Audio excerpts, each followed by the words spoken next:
This is probably the shittiest car I've ever bought for a whopping $100.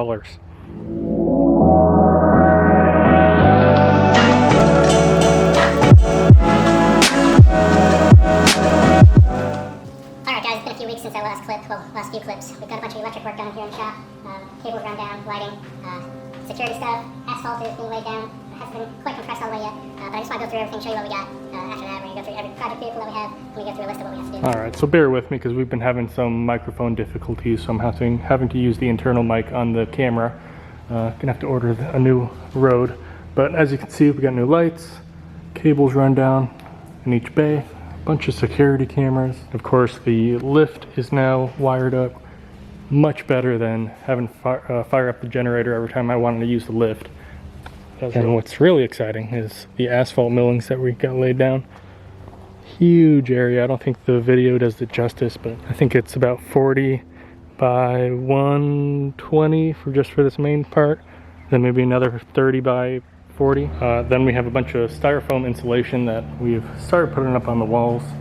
As you guys know, or might not know, we're gonna build out a little bar area, bathroom, just a cool hangout spot. It'll have a lot. All right, now let's start with the list of stuff I have to do for the Barracuda.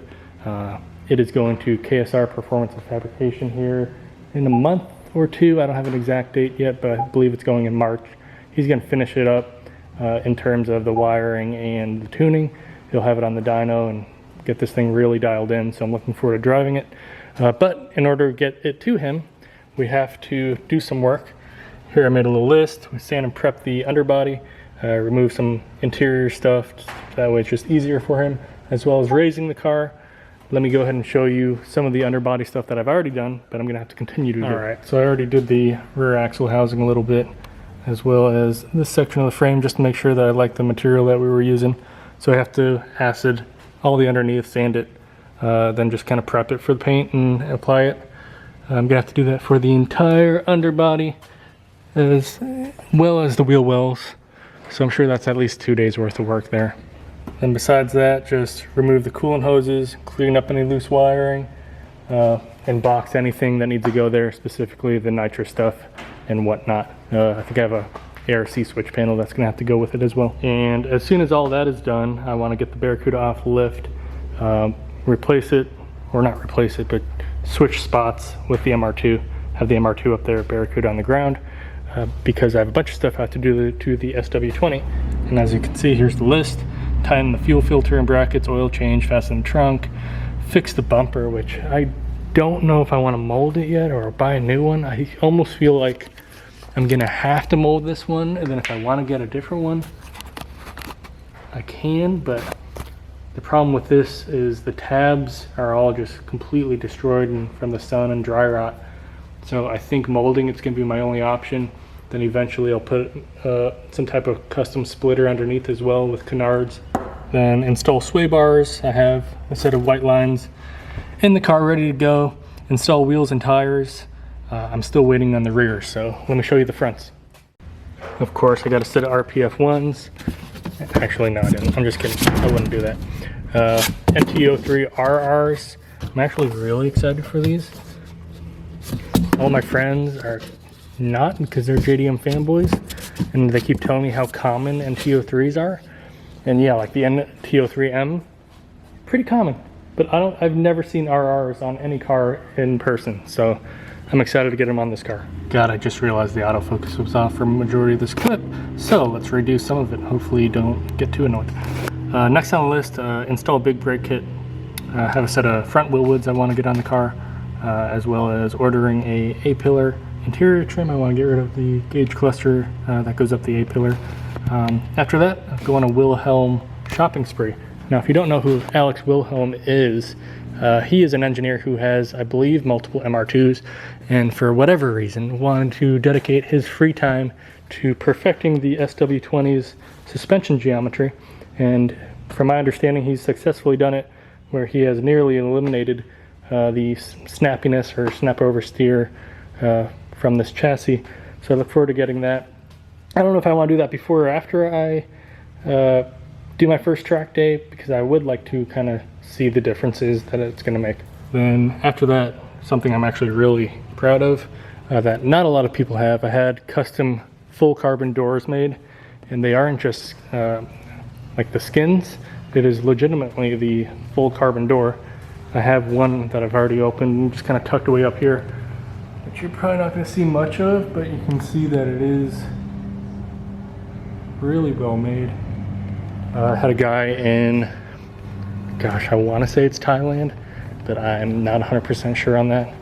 But if you're curious and you want a set, I can definitely give you his information. He did a big bulk order, and I'm sure he's still making them. And after that, just, you know, start thinking about and designing how I want to do both the roll bar along with the front splitter. I want to do both those here in the shop, of course. Then after that, just do a autocross, NASA or SCCA shakedown with the car. I really wanted to do grid life this year, but I don't know if you guys are aware, but it sold out like overnight as soon as tickets went on sale. Literally 300 competitors all signed up in one night and sold out. It's a little disappointed, but next year I'll be sure to get in on that. All right, now moving on to the Hemi Swap Tj. That dude in blue is coming down in 20 days and he's going to review this thing. So the first thing on the list that I just need to get taken care of is a power steering leak. It's just a power steering line. So I'm going to do that here in the next few days. As well as I want to get a tuner to tune the Gen 3 Hemi. Just have some idling issues and whatnot that I want to get sorted out. Cold starts, that kind of stuff. Add some foam to the driver's seat because it's old and it's just kind of going flat. Then there's some seat spacers that we got, and that'll just help seeing over the hood a little bit, as well as installing a CB radio. All right, moving over to the green bus. Just some lighting and wiring type of stuff. The dash lights need to be gone through. Want to bring it over to RevWorks, who are out of Winter Springs. Have them tune the Subaru motor. Just some reliable daily stuff. It's not a big deal. Just want them to go through it, make sure it's all good. It's still definitely drivable, but just want them to go through it. Then we just got to do the brake lights, which just need to be wired up. Now the orange bus needs actually not the most out of the car collection, which you're going to see here in a minute. I got something else for you guys that you guys have no idea about, that only a handful of my friends already know about. But that other car is in way worse shape than this thing. It makes this thing look mint. This needs a motor. We already have it. We just gotta go pick it up. Probably gonna do that on Friday, a few days from now. Yeah, that's right. I got a S13. No, I'm actually kidding. That's my friend Alex. His car's just here for a little bit. But this is what I'm talking about. You're not gonna be able to see much, but it is a Mark III Supra in there. Needs a ton of work. When I say a ton, this is probably the shittiest car I've ever bought for a whopping $100. So I'm going to do a full video on this once I get it out of the trailer so you guys can really see it. But in the comments section below, go ahead and tell me what motor you want me to put in. I already know what I'm putting in, but you know, I want to see what you guys want to do. It's not going to be a 2J though. Now, if you made it this far in the video, I really appreciate you. You guys are the real ones. So something I also haven't announced formally to the channel. I got a new truck. If you follow me on Instagram, you would already know that. So make sure to do that. The link is down in the description. As always, I appreciate it. Like, comment, and subscribe. I'll see you guys in the next one. Peace.